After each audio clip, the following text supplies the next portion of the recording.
Welcome to the Brooklyn Book Festival. I am Rotem Moskovich, co-chair of the Children's and YA Committee. I am thrilled to introduce R.L. Stine and Tim Jacobus to you this afternoon. R.L. Stine needs no introduction, but I will tell you that he is one of America's best-selling children's book authors and is likely to blame for scores of children staying up past their bedtimes to read by flashlight. Tim Jacobus is an illustrator and video game designer best known for illustrating the covers of nearly 100 books for R.L. Stine's Goosebumps series. I'm also here to remind you that you can buy their books by clicking the link below. Enjoy. Oh, thank you so much. This is great. Great to be here and great to be reunited with Tim. Tim, we'll do this again. It's great. I love seeing Tim's old covers and going over them and hearing all the stories behind them. Before we start, whenever I speak to people, I always start out by reading a poem by another author. This is a poem by Shel Silverstein. It's called Haunted. And the reason I like to read it is that it's scary and funny at the same time. It's exactly what I try to do in my books. Here it is, Haunted by Shel Silverstein. I dare you all to go into the haunted house on Howland Hill, where squiggly things with yellow eyes peek past the wormy windowsill. We'll creep into the moonlit yard where weeds reach out like fingers, and through the rotted old front door, a squeaking on its hinges, down the dark and whispering hall, past the musty study, up the winding staircase, don't step on the step that's bloody, through the secret panel to the bedroom, where we'll slide into the ragged, cobweb, dusty bed 10 people must have died in, and the bats will screech, and the spirits will scream, and the thunder will crash like a horrible dream, and we'll sing with the zombies, and dance with the dead, and howl at the ghost with the axe in his head. And come to think of it, what do you say we go get some ice cream instead? That's Haunted by Shel Silverstein. And now, Tim, let's take a look at some of these covers and talk about them and reminisce. Right. Give me a second here and I'll bring this up on the screen. Let's see here. Let me know when you can see it. Aha, looking good. All right. So let me get this to here. So I figured we'd start with this one, Bob, because the newest one. Our newest one, exactly. I'm going to go from all the way to the end and we'll work our way back to the beginning. Well, nice. Nice to see that. Yeah, this was a fun project. This was done for your Just Beyond series, which is a graphic novel. These are my first graphic novels, Tim. What's that? These are my first graphic novels. I've done 4 of them. Wow. This was for the very first one called Scare School. And it's a middle grade. They're for middle grade readers, same as Goosebumps, only they're graphic novels. They're like 100-page comic books. And when I was a kid, I was a comic book freak. So it's kind of a thrill for me to be writing them now. Yeah, that's cool. Same with me. My introduction to graphic novels was in the comic book genre back in the 80s. Dark Knight Returns was one of the ones that I really loved. My girlfriend is a middle school teacher, and she's saying that these graphic novels have become a huge thing now. Well, I hope so. Especially these particular ones. Well, that's great. That's great. So I always like to start with, now we've gone all the way back to the beginning. And this is a drawing that my mom saved years ago. One of my very first beautiful pieces of art. And I don't know what's going on here. This was supposed to be obviously a picture of George Washington. I don't know what happened to his arms, but he has none. And I also need to work on my spelling because this is George Washing, not George Washington. So some problems with the attention span, I think. and that's something that still goes on today. But I know you got Tim right. He's got the nice hair though. I like that. Yeah. The I read a couple of things about one book in particular about Wayne Gretzky, and they were saying how his parents knew right away when he was a little kid that he was destined for greatness. And when I did my first drawings, obviously my parents felt nothing of that. No comment. What can I say? My parents didn't understand me at all. I'd be in my room typing and, typing. I was 9 years old. I'm typing. My mother would stand outside the door. She'd go outside and play. Stop typing. What's wrong with you? Go outside. Worst advice I ever got, right? But I was, that reminds me, when I was 18, and my father said something to the effect, we'd all like to stay at home and draw all day, but you have to go out and get a real job. Nice. So this next slide here, after I got out of art school, and I'm sure I want to bring this up with you, is when you get started, you're going to write or draw anything that's available to you. So at the beginning of my art career, I used to paint pictures of food for the Sunday paper. And this was actually a good gig because they would, if they didn't have a photograph of the particular food that was on sale that week, they would actually let me go down to the store and take the food off the shelf. So it didn't take me long to figure out what I should do in this scenario. So if the special of the day was roast chicken, I would make sure that the photograph of the roast chicken would get lost, and then they'd give me a roast chicken. So the way it really worked out was not only did I get artwork for the week, but I also got my food for the week. I will work for food. Absolutely.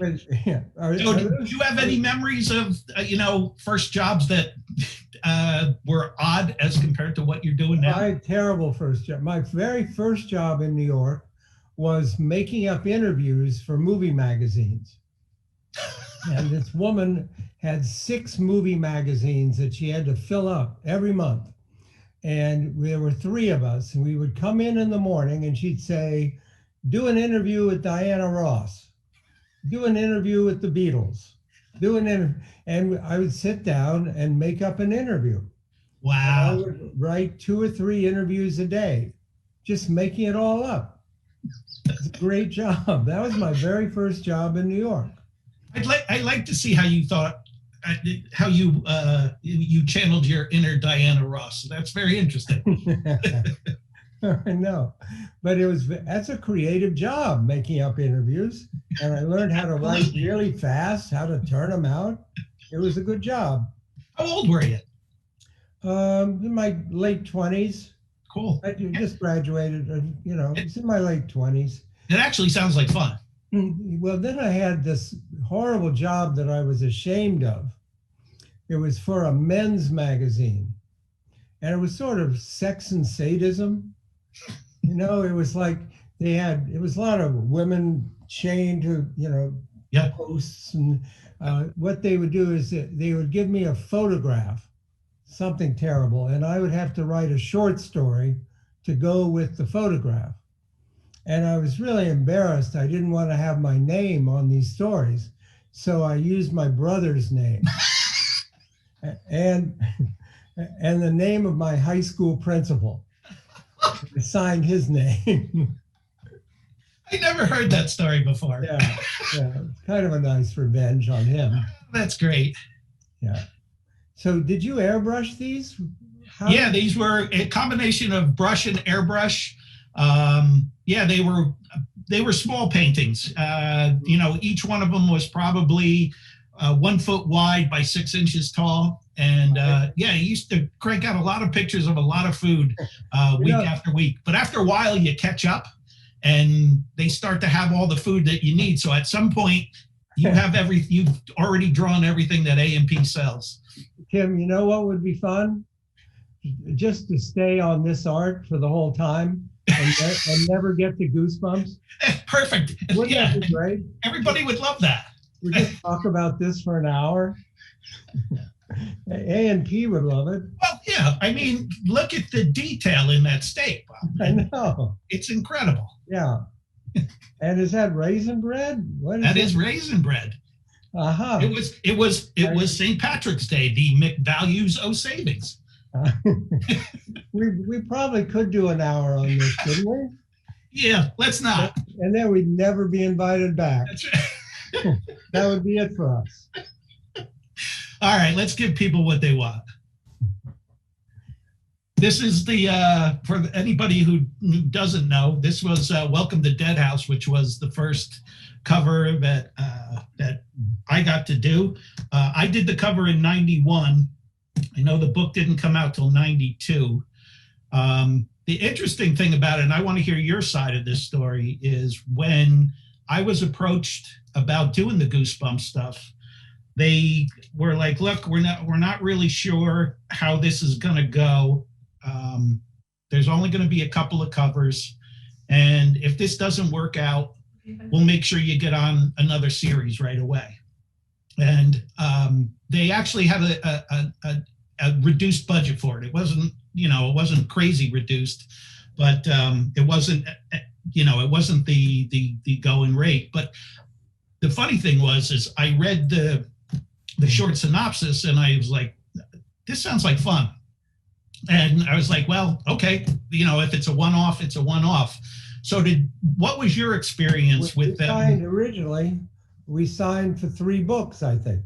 Okay. You see, I'm such a good businessman. I didn't want to do Goosebumps. That's the kind of businessman, because I thought it would mess up my teen series, Fear Street. Oh, okay. I didn't want to do it. Finally, I said, all right, if we can think of a good name for the series, maybe we'll do 2 or 3. And now it's 28 years later. Here we are. Exactly. I don't know. I'm still turning them out. 28 years. But did you have to audition? Was there competition to do the cover? Well, it wasn't, I didn't know it at the time, but I actually was. I did the first book, which was this one right here, Welcome to Dead House. And another illustrator named Jim Thiessen did the second book, which was called Stay Out of the Basement. Jim's an incredible artist. I knew him prior to that, just to say hello to. We weren't friends or anything. And he did a lot more classic haunted horror covers. And I had never done anything horror before. And he did book 2, I did book 1, and luckily there was something in the way that I did this Welcome to Dead House that got me to pick up the 3rd one. And like you, it was like, okay, you get one more. And I was like, okay, it didn't seem like I won anything. I just got another book. Right. That's great. I've always thought that this first book in the series, Welcome to Dead House, is too scary for the series. People always ask me what I think is the scariest one, and I think it was the very first one. I don't think I came up with that combination of humor and horror. I didn't have the funny aspect in this book, and I think it's a little too frightening for kids. That's interesting, because I did notice that, because at the beginning I was like, all right, I'm going to go back and read these books now that they're complete and they're published. And I noticed that first thing was, it wasn't until I read the 3rd one or 4th one where I went back and went, boy, that Welcome to Dead House, that had an edge to it. Yeah, it did.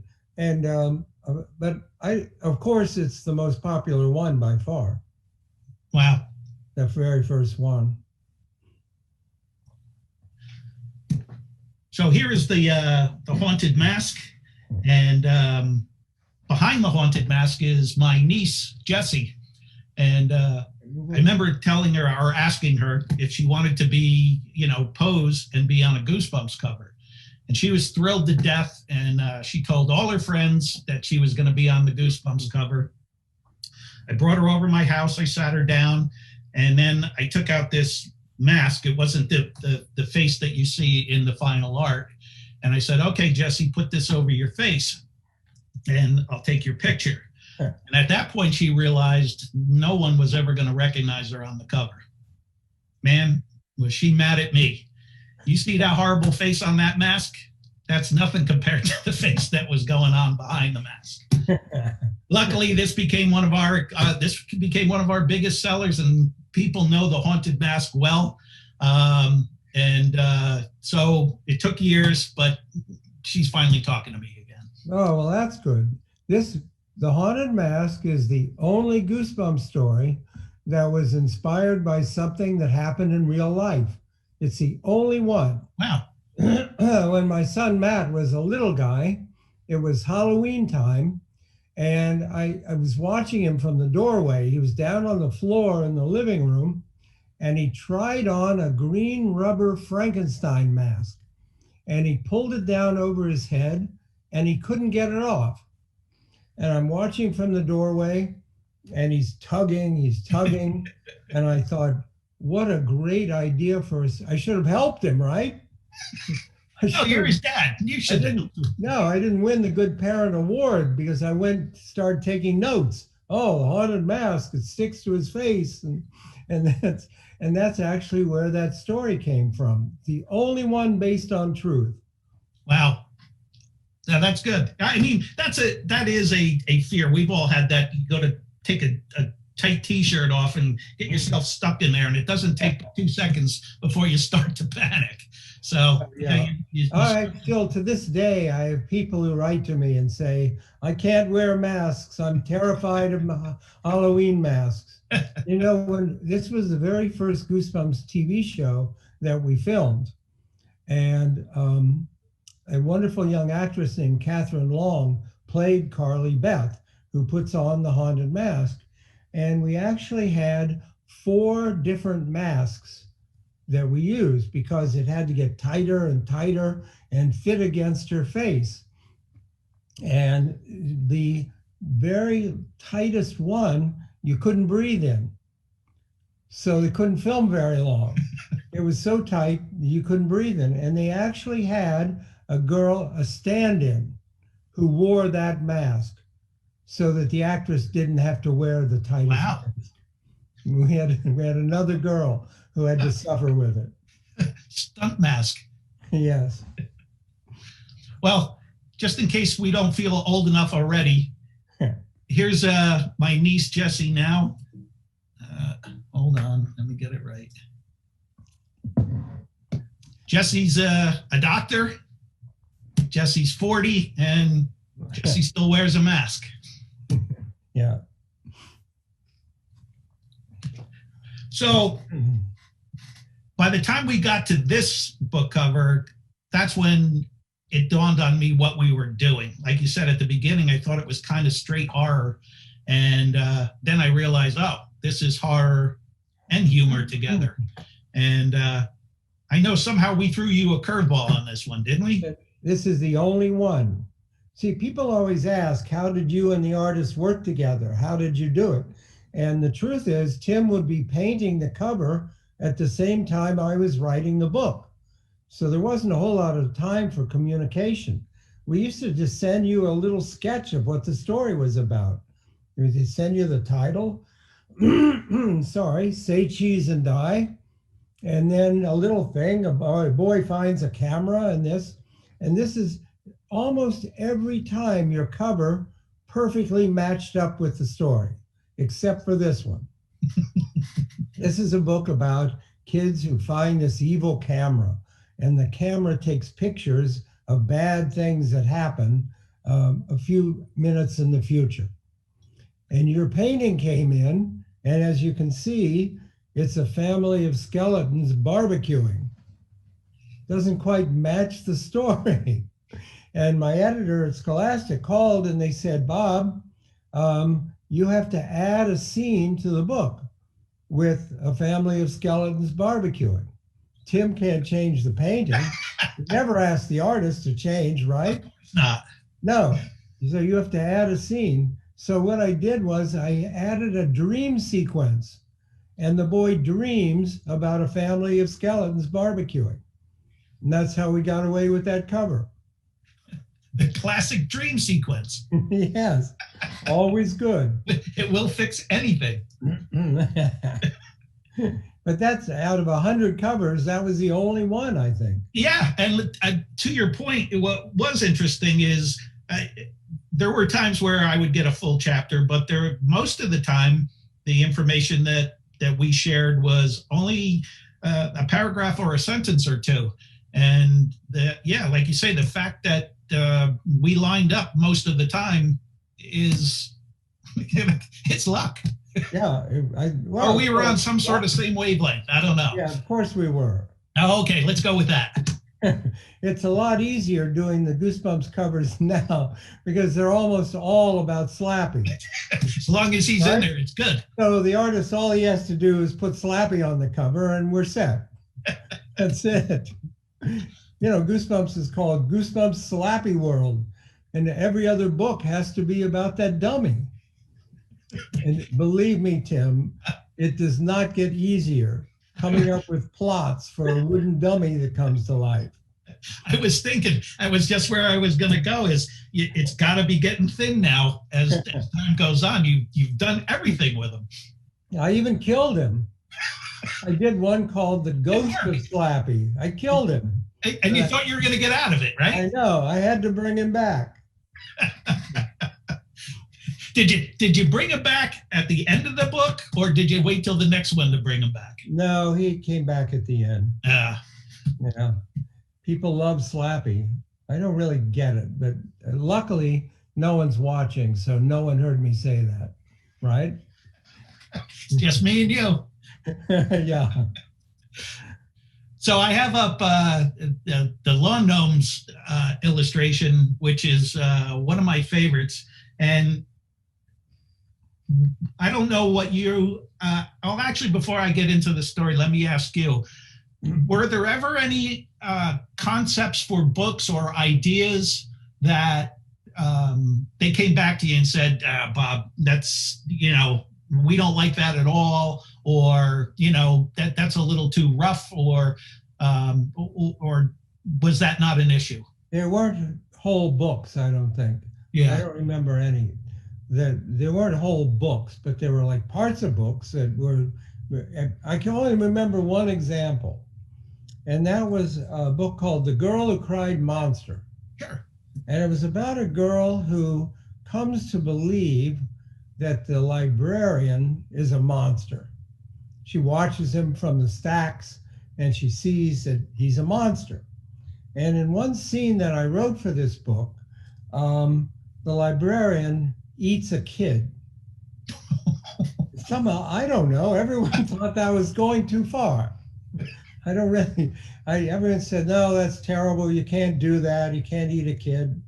So that's the one time I remember. And what I did, I got rid of the kid and I put a big bowl on the librarian's desk of live turtles. And every once in a while, the librarian would reach over and take a turtle and chew it up. Oh. And that's how she knew he was a monster. And the turtles were actually better, I think, because they were crunchier, for one thing, right? And they made it into the illustration. Those turtles are on the desk. Yeah. Now, I did a lot of books that the editors didn't like that much. Right. And there were, but at that time we were doing 12 books a year. There wasn't much time to argue about it. That was the best part. You just had to keep going. That was the best part. And that gave both of us, I think, a certain amount of freedom. Was the clock was always running, and decision making was done quickly, which is, for me, is always an advantage. This particular illustration, once in a while you come up with ideas. I have a great title for a Goosebumps book I want to write for next year. It's called Judy and the Beast. Oh, I like it. Great, right? Judy and the Beast, yeah, great title. Yeah. But so far, everyone hates the story I have for it. Everyone.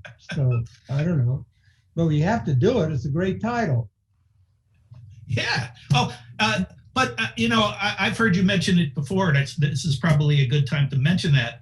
Um, what's your method for writing a story? I'm thinking of a good title.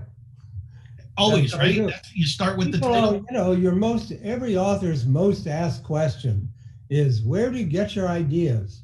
And I tell you, I've done every story a human can do, I think. So I don't even try to think of ideas. I never try to think of ideas. I only think of titles. So I know if I have a really good title, like Judy and the Beast, it's going to lead me to a good story. That's how I get the story idea, from the title. Every book I do starts with the title. So Every once in a while, if I have an idea for a story and I can't think of a title, I throw out the idea. wow.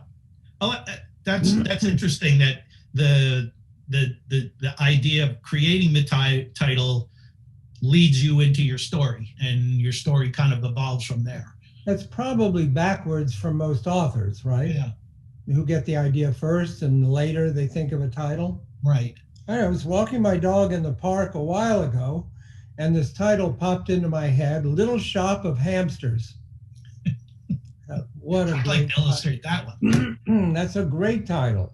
But then you start thinking, well, okay, how do you make hamsters scary? This was a challenge. Do you do one giant hamster, or do you do a herd of 1,000 hamsters? Anyway, that's how that book got started. It just, started with the title. Well, with the lawn gnome image that we have here, this was my only rejection or serious change. Most of the time when I turned in a piece of artwork, everybody was happy and we moved on to the next one. In the original of this piece, the lawn gnome that's scratching his head, in the original was picking his nose. And when I turned it in, everybody thought it was great and thought it was funny and laughed when they saw it. And when we got close to actual production, someone said something along the lines of, this is going into the schools. I don't know. I think we should change it. So that's why he's scratching his head and not picking his nose. Well, it's a great cover. That actually was inspired. I went out to visit my parents in California, and my dad had these hideous lawn gnomes in the front. They were so ugly. And I thought that could be a horror story. Also, the idea that somebody would buy those and put them in their yard, but that didn't make the book, that part. Yeah, I have a sibling who's way into the pink flamingos in the yard, and those are equally as That's pretty bad. As odd. In Florida? No. No, not in Florida. You could get away with it in New England, Florida. which makes it even more off. Where? New England. Oh no! Oh no! That's unforgivable. Let her know. Yeah. This one here is how I learned to fly, and what I was doing whenever I was painting, just as something to entertain myself. Whenever you saw kids' feet in the Goosebumps covers, I would always have them wearing the high-top Chuck Taylor All-Star Cons. These were the sneakers I wore when I was growing up.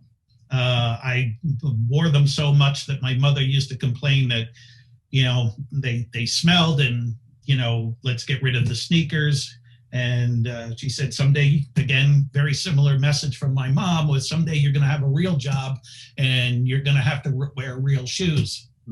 So all the Goosebumps stuff is going on. I would buy a book for my mom. Every time the books came out, I would buy the book and give it to my mom, and she had a collection of them. And, mom's being mom, she always was like, oh, that's wonderful. That's so great that, here's another cover. And then she would notice that the Converse sneakers were in there, and then she'd roll her eyes and say, oh, and there's those stinking sneakers. So what I've said a number of times in the past, the only reason why these sneakers are in the Goosebumps covers is it bugs my mom. I love the birds. Yeah, they look nasty. I did, I had to work them for a while. They were too friendly at first, and then They're nasty. We should have done a book. I never did a bird book. Yeah, except Never. for the closest other thing would be the cuckoo clock, right? Yeah, but that wasn't a real bird. No, no. No, those are great. As the series moved along, I was asked to come up with a mascot, an MC, somebody that we could use to be the spokesman for the series, since every book had a different story and a different character, and that's when we started to work up some concepts, and we were looking to put Curly on his feet. And this was the first version of Curly that I came up with. And now I'm contradicting myself because, nobody liked this one either. So, so they didn't like that the character had long hair, because they're like, well, is this a guy or a girl? And I was like, oh, no, it's a guy. He just has long hair. And they're like, oh, all right. And then he's a ghost, and we want him to be able to be on, doing lots of different things in the covers, playing hockey, riding a bicycle, all kinds of stuff. And they're like, a ghost, it kind of gets lost. So this version of Curly kind of just went on his way, and we ended up with this version. I changed him from a ghost into a skeleton. I cut off all his hair and gave him a nice butch haircut, and Curly ended up on, he ended up on a lot of illustrations.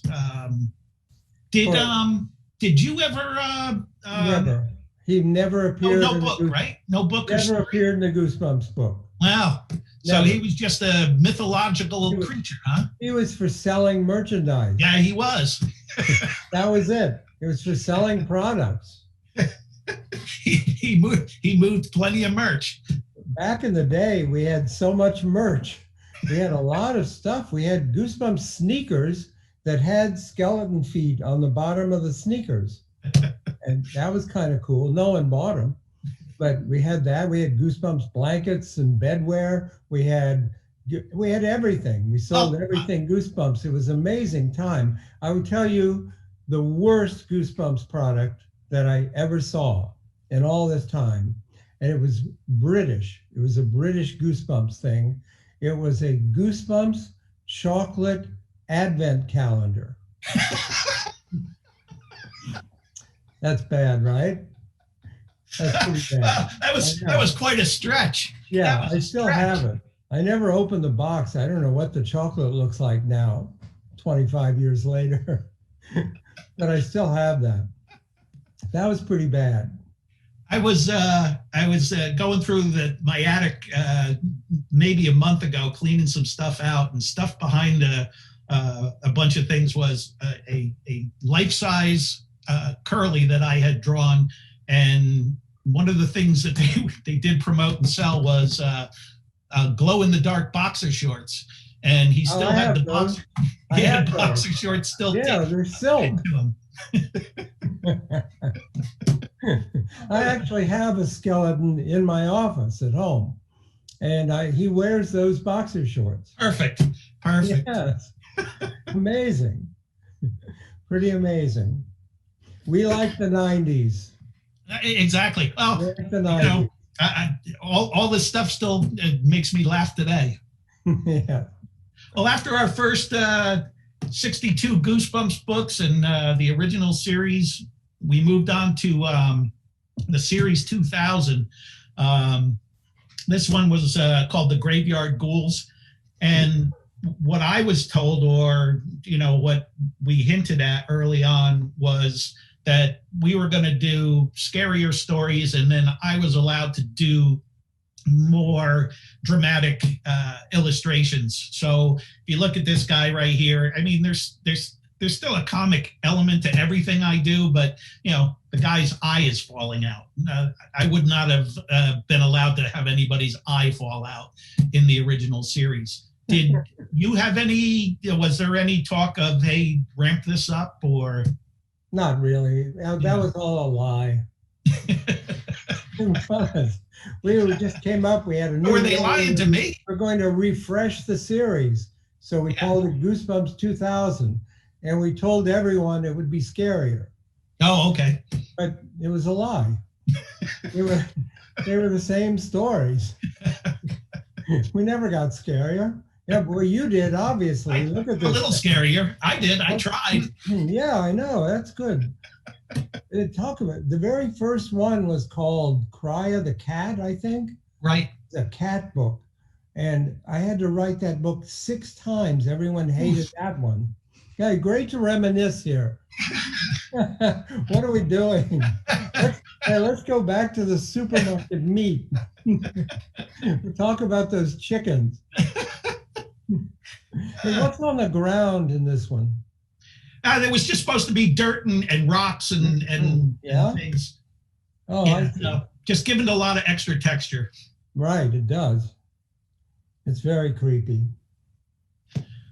Then, as we rolled through that series, we did another 25 or so, and this one was book number 26. This was the last one in the series. I believe it was The Incredible Shrinking Fifth Grader, and I finished the painting, and then I got a call, and just like you said earlier, I got fired.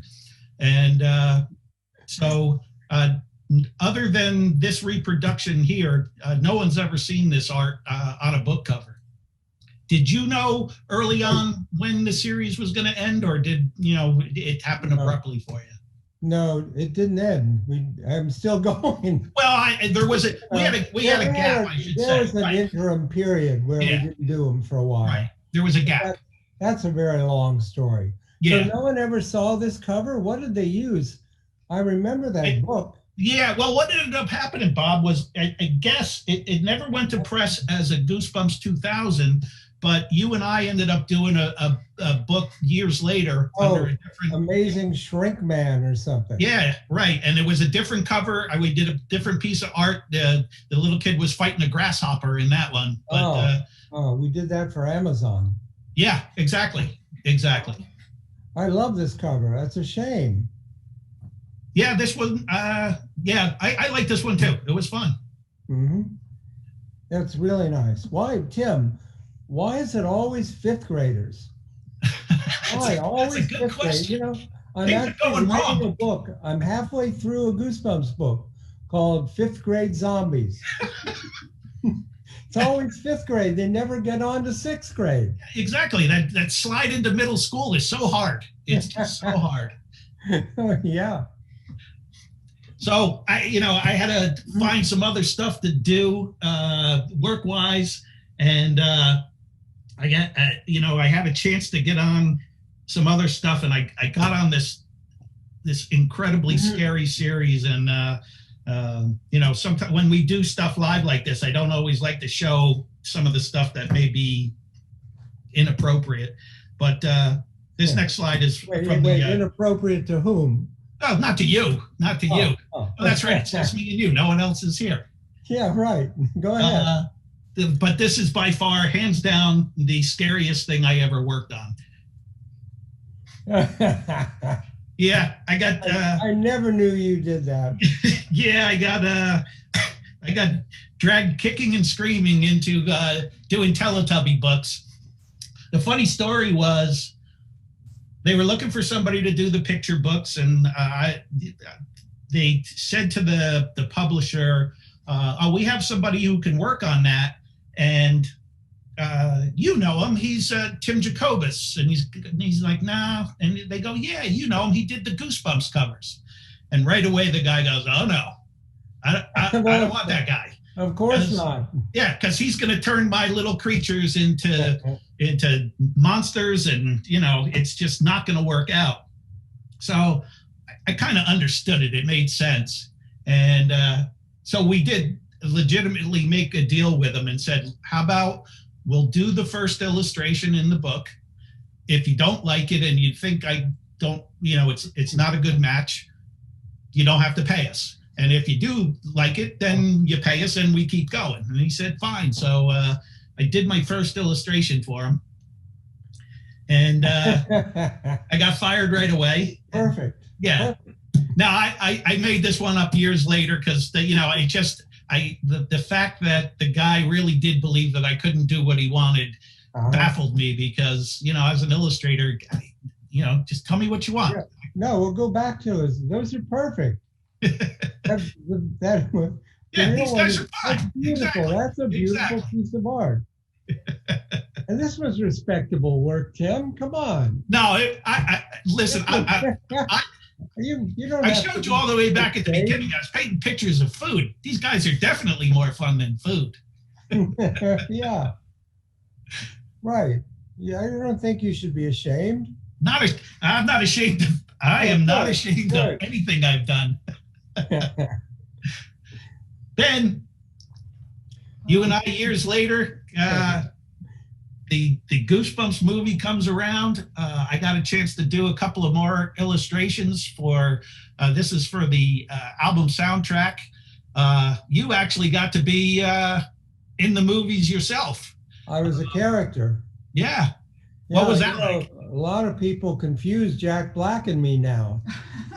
We're such, we're like twins, right? You are absolutely. Yeah, I It's know. uncanny. How weird was that to be a character in the two movies? And we actually had a great time. He's a lot of fun. We had a great time together, and I'm very proud of those movies. They actually turned out to be good. Yeah. They didn't have to be, right? No, You never know. And that was a fear of mine that they were using Jack Black, and I'm going, well, he's not you. And then I was like, well, I hope they don't bang this thing up. And no, they didn't. No, it was. I loved everyone it. asked me. They say, "How much input did you have in the Goosebumps movies?" And of course, I had none. I had no input. Nobody wants the author around. They don't want you hanging around. And the movies turned out to be really good. They were great. That was good. Now talk about the closing credits. So they had everybody had the movie was done, and this was the August of the year when it was going to come out. This is the first movie, and the movie was going to come out in October. It was late in August, and I got a phone call. It was one of those weird phone calls where it's, oh, we want to talk to you about a project. We can't tell you what it is. You got to sign papers first before we can even talk to you. And, I didn't think it had anything to do with Goosebumps because in my mind, the movie was already done. And I got a call from these guys, and they were putting together the end sequence to the movie where Jack Black looks into the glass case and he sees the invisible boy typing on the typewriter. He turns to the camera and screams, and he morphs onto a Goosebumps cover, and we go to credits. And what they were saying was, well, we've been trying to put together this Goosebumps cover with Jack Black on it, and we're having a hard time. And he said, I'm embarrassed to say, but somebody here said, why don't we hire Tim Jacobus since he did all the Goosebumps covers? So at the last minute, they gave me a call, and I was able to put that artwork together. So right at the end of the movie, there you are. That's great. Very smart of them. I got my 2 seconds of fame. You actually made cameos. What was that I like? had my 5 seconds of fame. I told everyone I had a 5-second cameo, and they cut it down to 4 seconds. I couldn't believe it. What happened? I'm Mr. One Take. I'm known as Mr. One Take. And we were on the set doing my cameo. I'm in the school. I go past Jack Black. I say, hello, Mr. Stine. And he says, hello, Mr. Black. And we pass by. And that's the whole cameo at the end of the Goosebumps movie. And they shot it 25 times. Whoa. Yeah, and it was lunchtime. I was really hungry. And well, it was dinner time 25 times, I got it right for, and I said, Jack, if I had to work like this, I would kill myself. And he said, oh, I like a lot of coverage. A lot of coverage. Yeah. 5 times. Wow. I didn't know that. Yeah. So that was fun. I'm not allowed to talk about it, but Sony has optioned a new Goosebumps TV series. Oh, wow. Yeah. And with one of the same producers as the Goosebumps movie. And there is talk about a new Goosebumps series, a brand new TV series. Oh, that's And, cool. but I'm not allowed to even mention it. Yeah, well, nobody's said, Oh, your I know. secret is safe here with me, and Good. I won't be pasting that on Facebook or anything like that. So we only got a couple slides left, Bob, but I want to talk about our favorite subject, tattoos. Oh, I'm amazed by these. I never know how to react. People send me these on Instagram and on Facebook, and these are real tattoos.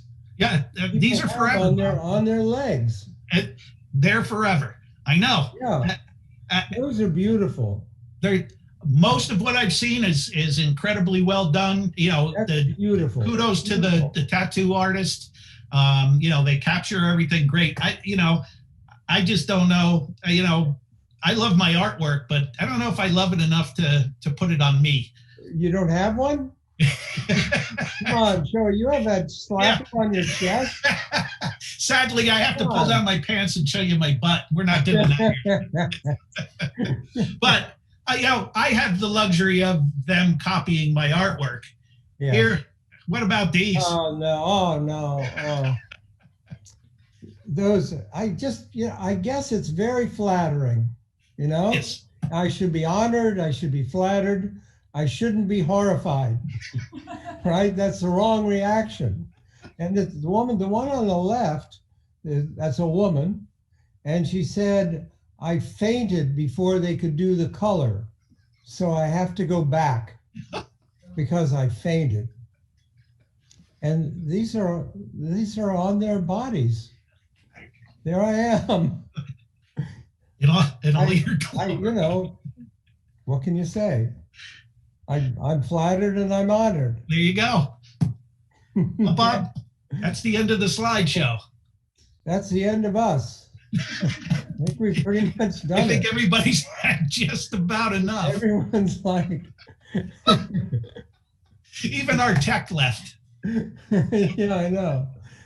Well, this was really fun. I always enjoy going through all this, and it's great to see it all again, and great to talk with you. It's great to hang with you too, Bob. We don't get to do it enough. I know people think that we spent tons and tons of time working together, and most of our interactions have always been just social. And I always mention, I love you to death, and I consider you a friend. And I'm glad they tied us up together, and it's been a fun ride. Yeah, we'll do it again. Absolutely. Anyway, I hope everybody enjoyed it. I hope you all enjoyed our talk today, and hope you're enjoying the rest of the Brooklyn Book Festival. Thank you very much. I think we're out of here. Let's go. Take care.